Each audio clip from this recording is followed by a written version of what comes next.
Hey guys.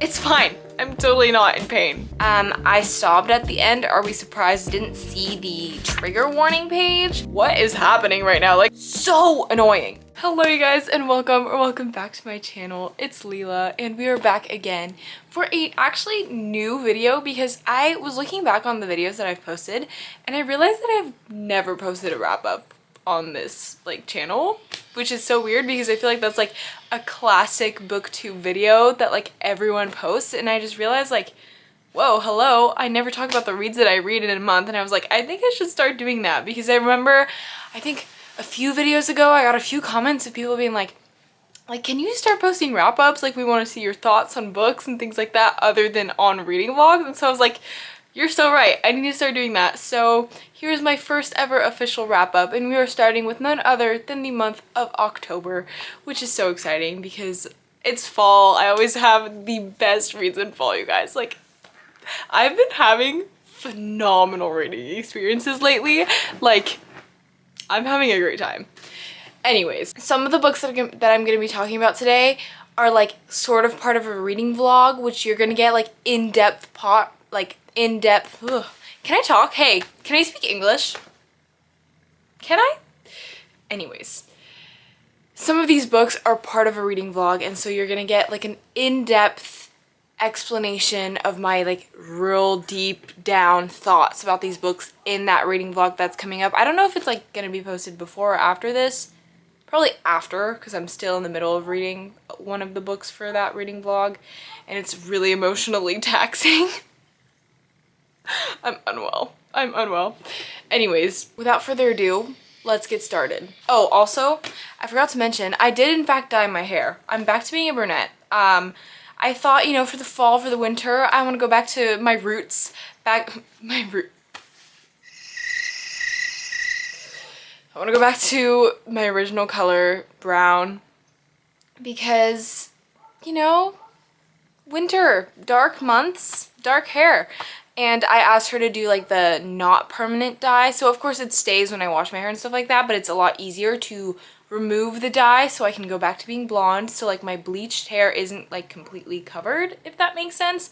So when it comes to summer, I can go back to being blonde because I love being blonde during the summer. And so we're probably gonna be doing that. But I need to stop yapping and I need to actually start getting into my October reads. So let's go. Okay, I know I said I was going to stop yapping, but I want to show you guys the drink of the video. We have a Bloom Crisp Apple. These have been going like crazy viral, like everywhere, because they're so good. Like valid. This is delicious. And it's 20 milligrams less than regular energy drinks. So normally energy drinks that I drink are 200 milligrams. Like I usually drink like Alani or Celsius. And those make me really shaky and like anxious. And so I was like, you know what? I should try Bloom. And these don't make me shaky or anxious. And so I've been really enjoying those. And I love the fall flavor because it puts me in the fall mood. And so we're so here for that. Anyways. Now we're gonna get into the wrap-up. Sorry, I keep talking. First task of the video, we have to go grab all of the books that I read. So let's do that.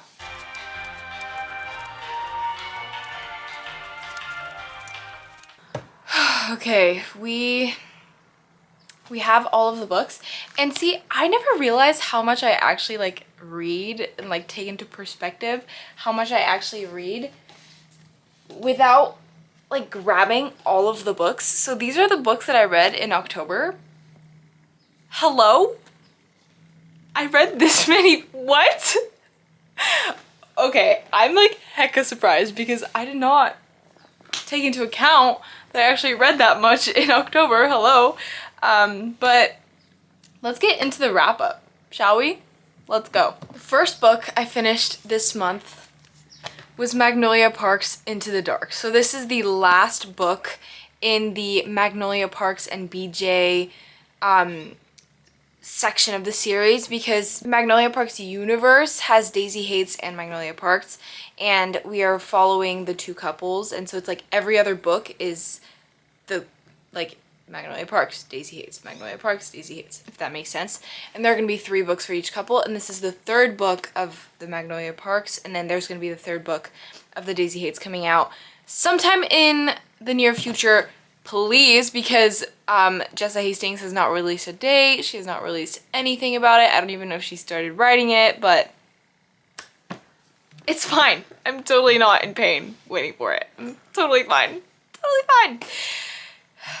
Anyways, so Magnolia Parks Into the Dark.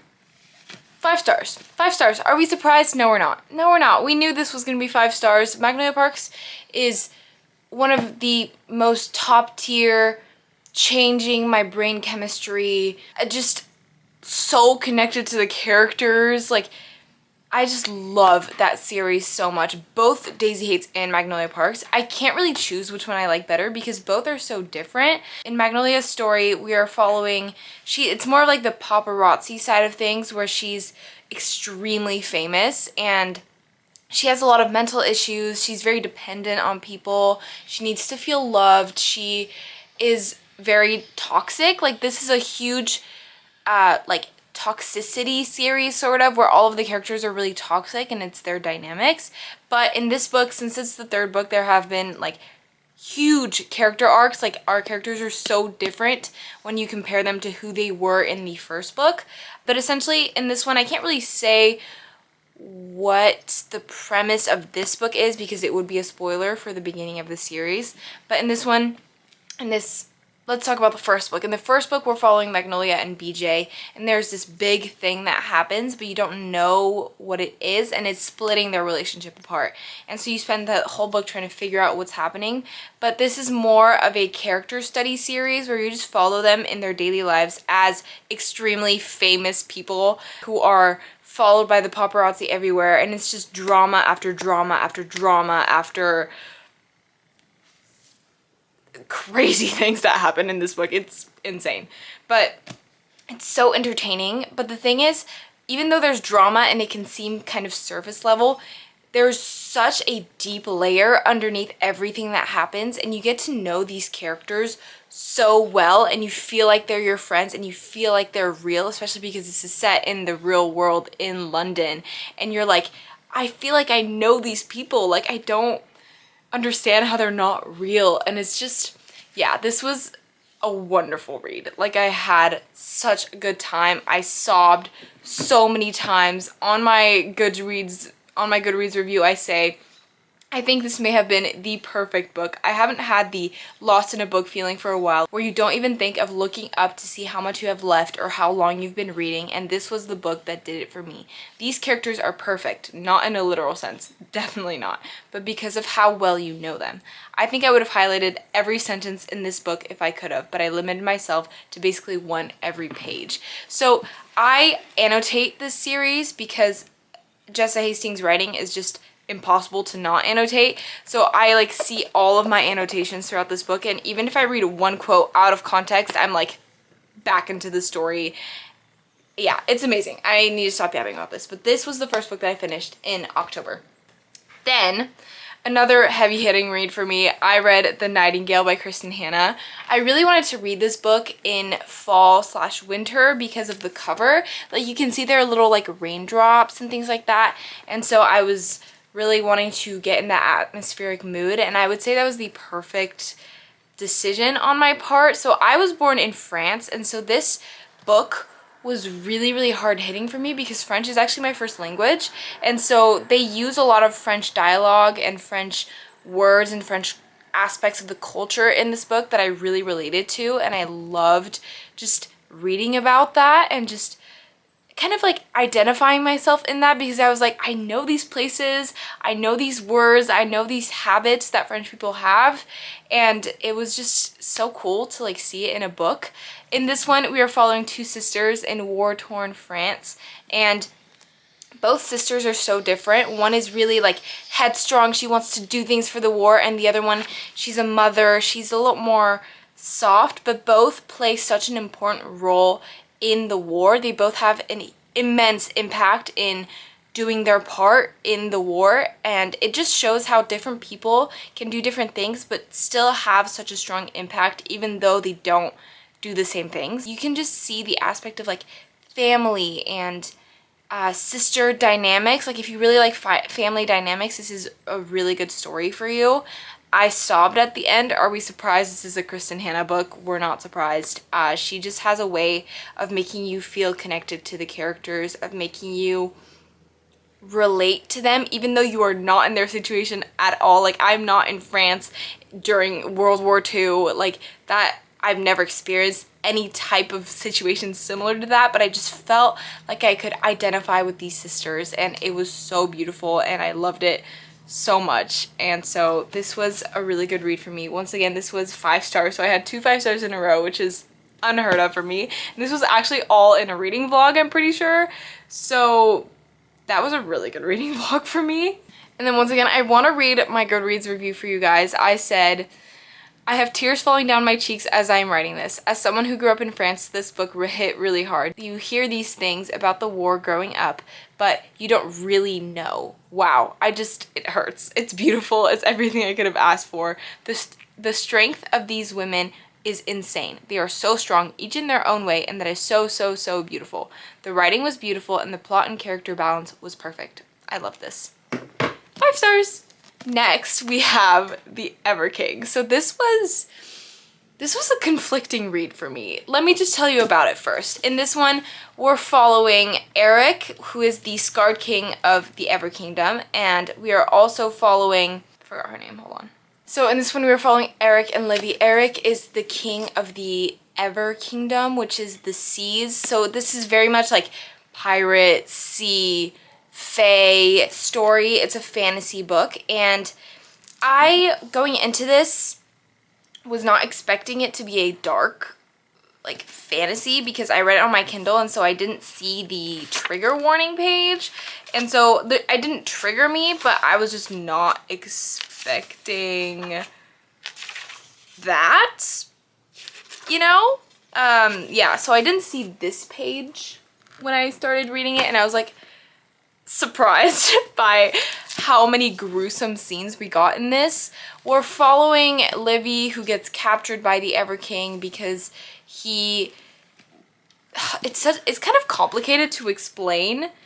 Let me just read the plot summary for you, because I don't know how to explain this without spoiling a big part of the story. So it says, for years, Eric, the Scarred King of the Ever Kingdom, has thought of nothing but vengeance against the man who killed his father and trapped him beneath the waves, making him a prisoner in his own realm. Until his enemy's daughter unintentionally breaks the chains on the Ever, and Eric makes her the unwitting pawn in his vicious game of revenge. She's innocent, he's vicious, but he will take back what he lost no matter the price, unless she steals his heart first. So I rated this book a 4 stars. 4 stars because it was, you know what, I'm thinking of bringing my rating down now. Like, after sitting on that, I might rate it a 3.5. 3.5 or 3.25, because I haven't thought of this since, and it was a lot darker than I was expecting, but the plot was good, and I was really into the story. But I think it was just hard because it was really gruesome, and there were some scenes that I was like so surprised by, which I guess is kind of my fault. But Livy goes through a lot of really hard things, and I just thought we never really saw the connection between Eric and Livy. It was more like, I don't know, I just didn't feel the love. I didn't feel the sparks, the chemistry between them. But I loved the aspect of, like, the seas and, like, sailing across the ocean and the pirates and all of that. I loved that, which is why the rating was so high. And I love the environment, and the world was really cool. And also the found family. Like, Livy's found family is really, really sweet. And, like, her cousins and things like that, like, the dynamic that she has with her family is really, really cool, which was another aspect that I liked. And then what I wrote on my Goodreads review was, that ending makes me want to pick up the next book, like, right away, because the ending was crazy. And so I have to pick up the next book, which I actually have in physical copy. I have this bad habit of just buying the whole series right away, just because, like, I want to have the next book. But I will probably be reading the next book, because that ending was, you know, I'm not gonna say anything. Anyways, then I finished the series of An Ember in the Ashes. I read the last book, A Sky Beyond the Storm, which is So good. I love that book. I rated it a 3-star, 3.5 actually. It was a really good finale. I felt connected to the characters. I thought the plot was really good. And just to kind of tell you guys what the first book was about, because obviously I'm not going to tell you what the fourth book is about. The first book was basically about Laia and Elias. Elias is in the guard in the Empire, essentially, and he's training to be a soldier.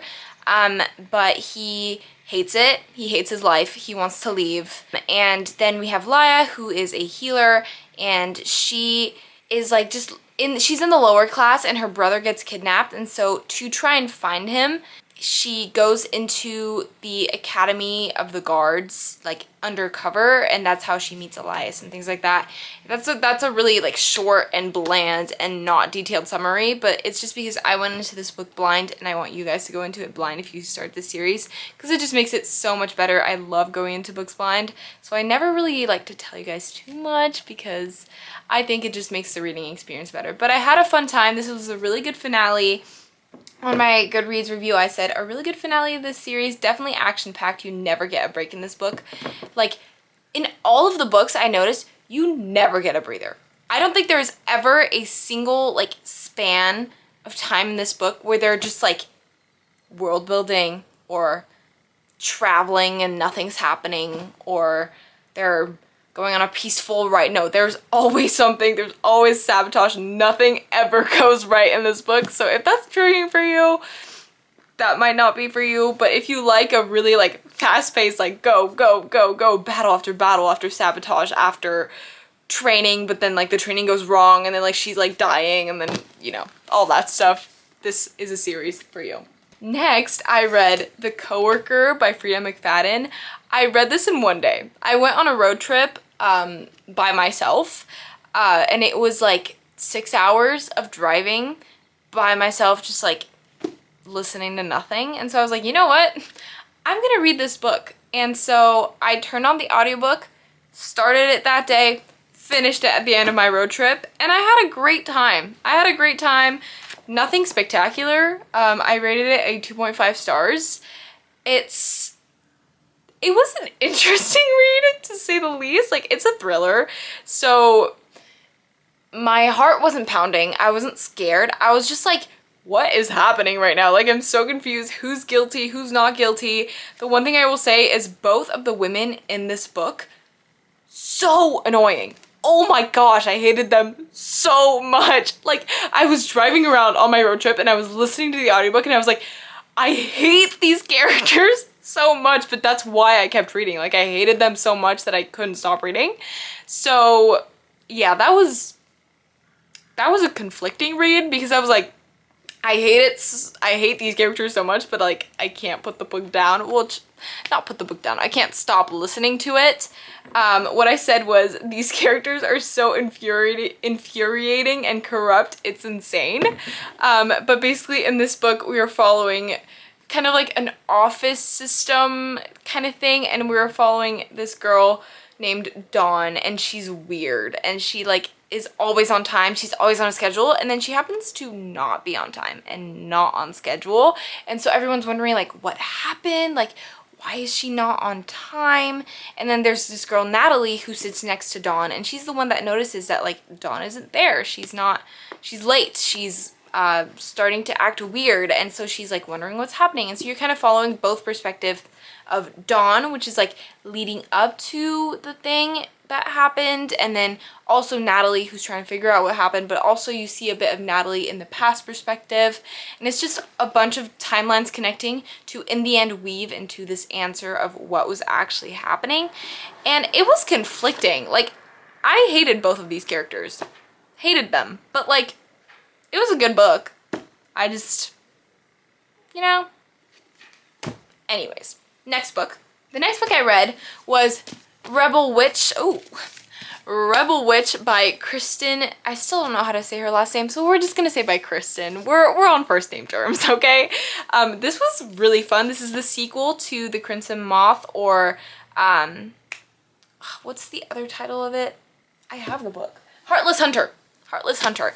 And in this one, it's kind of a cat and mouse book where we're following Rune Winters and Gideon. And Gideon is a witch hunter and Rune is the witch saver. She's a witch and she saves other witches because basically they're in a world where witches are hated and they get killed for conflicting reasons. Like some people think it's a good reason.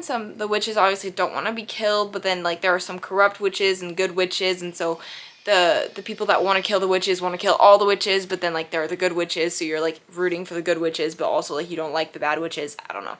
Anyways, so it's kind of like a romance where you are following Gideon and Rune as they fall in love, because Rune is actually a socialite, so she's undercover, nobody knows that she's a witch, and she starts to hang out with Gideon more. They start courting, but Gideon, the witch hunter, has no idea that the person he is courting is literally the person that he's searching for, wanting to kill the most ever.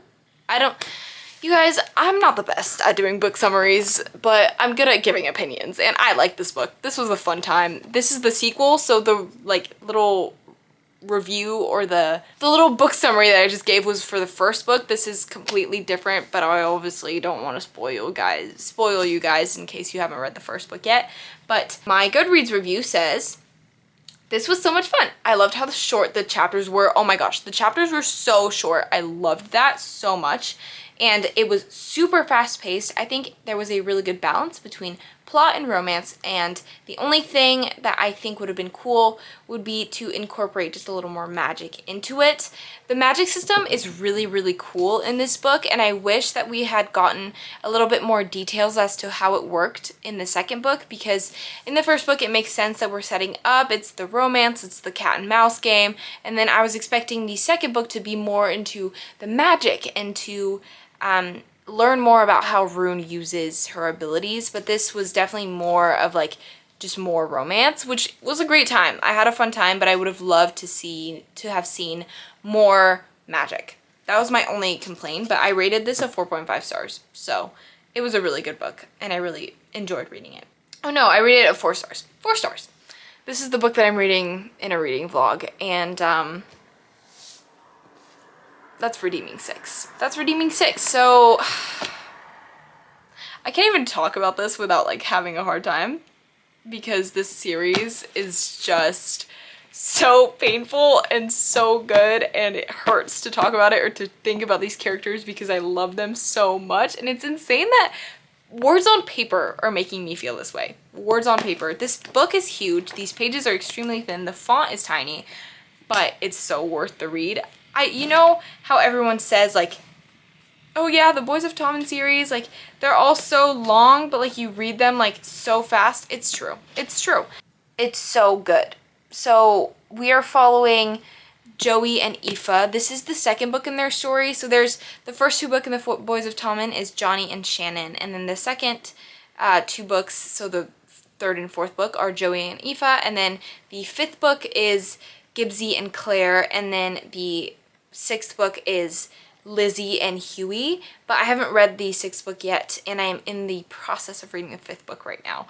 So this book, however, was a 5 stars. Like, I mean, we're not really surprised. 6 stars, a million stars, but I can't tell you guys what it's about because, once again, spoilers. We're just following Joey and Aoife, and once again, it's kind of like Magnolia Parks, where it's like sort of a character study. Like there's a lot of plot, but it's definitely focused on the characters and getting to know them, and being so invested in their stories and in what they're going through. It's painful, it hurts, it's triggering, it goes through really, really, really, really dark things. Like if you want to read this series, I would say the lightest books are the first 2 books with Johnny and Shannon, but those are not light at all. Like, I don't know why this is said to be a YA series. I think it's getting rebranded into an adult series. It goes through really dark themes, and you're following these kids as they have such hard home lives, all because of different reasons.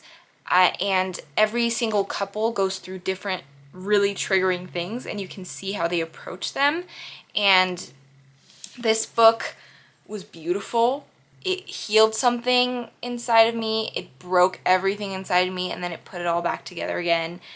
I have really, really recommend this series, but only for when you are in a healthy state of mind, because if you are not, ouch, mentally, that's gonna be hard, because I finished this book like, how long ago? I finished this book October 24th, and I'm filming this on November 2nd. And I'm still not fully recovered yet. And I think I will never be fully recovered from this book. And that's just part of the book and the experience of reading these books. So yeah, that's what I have to say about that. That was 6 stars. All I said on my Goodreads review was I have no words, because I truly have no words about this series, about these books. It's characters that you love, and it feels like they're real. Like, I'm convinced that if I go to Ireland, in Dublin, or wherever they are, Ballygagan, I don't know how to say that city. Ballygagan, you know if you've read what I'm saying. I'm convinced I'm gonna see them. I will. In my mind, they exist. Yeah, 6 stars. That was a terrible wrap up. That was a terrible review, but I feel like you guys know what I'm trying to get at.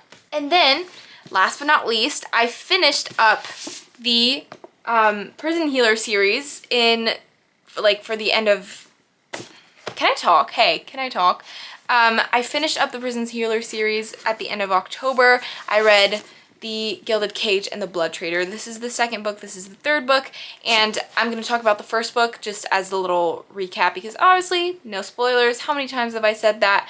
But the 1st book, we're following Kiva, and Kiva is a prison healer in this really, really protected prison. And in this prison, people die like after 6 months of getting admitted, because it is such a gruel, like, terrible prison, because they put the prisoners to work in tunnels, and these tunnels are like literally recipes for disaster, and so many people die of sickness, of fatigue.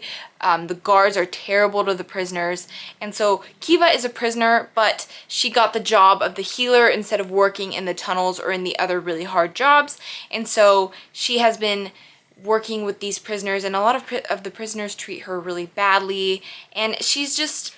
her life isn't great, right? And then there's the rebel queen that gets admitted into the prison, and she has to take care of the queen because the queen has to go through these trials. And she gets a message from her family secretly, and you're gonna find out about this book how this happens, who her family is or whatever, but she gets a message that says, keep the queen alive at all costs, like, do not let her die. And so Kiva has to do everything that she can to keep the queen alive in this deadly prison. But she's also like the rebel queen, and then like there are so many other aspects, and there is romance in this. There is romance, and the romance is really good. And these 2 books were both really good. They were really good sequels, and then the 3rd book was also really, really good. And what I rated, so I rated The Gilded Cage, which is the 2nd book, 4 stars, and I said, I remember writing this review, I said, well, shoot, we're in a bit of a pickle, aren't we? That ending was painful, but also so well-rounded, and it makes me so excited for the next book. This was a fun sequel, and I thought it was really nicely paced. It didn't really have a filler book energy, maybe a little bit at times, but I think it was necessary. I'm honestly just here for the side characters in the world, because I love this world and this kingdom. I like the romance, but I won't say it's my favorite ever. Overall, super fun. And then my review for The Blood Trader, which is the 3rd book, I said 4.5 stars. This was actually so much fun. I didn't expect to like it as much as I really did, but I ended up loving all the characters, all the plot points, and the world was so much more atmospheric than I thought. It was such a fun read. Genuinely, all of the characters are so unique but so lovable, and I had so much fun reading this, and I did not want it to stop. The 3rd book was my favorite out of all 3. Like, it was so good. I had such a fun time. Such a fast read. You get to know the characters so well, and you get to love them so much. It's definitely found family, and you get to learn to love Kiva. I was a bit annoyed by her. I liked her in the 1st book, didn't really like her in the 2nd book, and loved her in the 3rd book. So it was a journey of ups and downs, but we're here for it. We're here for it. And yeah, overall, very fun series. So yeah, that was my October, you guys. Wow, I feel like I just talked your ears off, and I hope you guys aren't too annoyed by my weird way of talking about books, but I hope it scratches an itch in your brain, or if it doesn't, I'm sorry. And I did my best. Anyways, those were all of the books I read in October. Ugh. Wow, what a stack. What a lineup. And I had a really great reading month, and I love reading in fall because it's the best time ever. And yeah, I hope you guys enjoyed. I hope you guys had a fun time, and after watching this video, go grab a fun book, go grab a fun snack, sit down, read your favorite book, watch another one of my videos, whatever you do, but relax and take care of yourself, girl, because, or guy, whoever is watching this, take care of yourself because you deserve it. And yeah, let me know what you guys read in October, if you guys had a good reading month, a bad reading month, and I wish you guys the best reads ever in the next coming month. So, I will see you guys in the next one. Bye.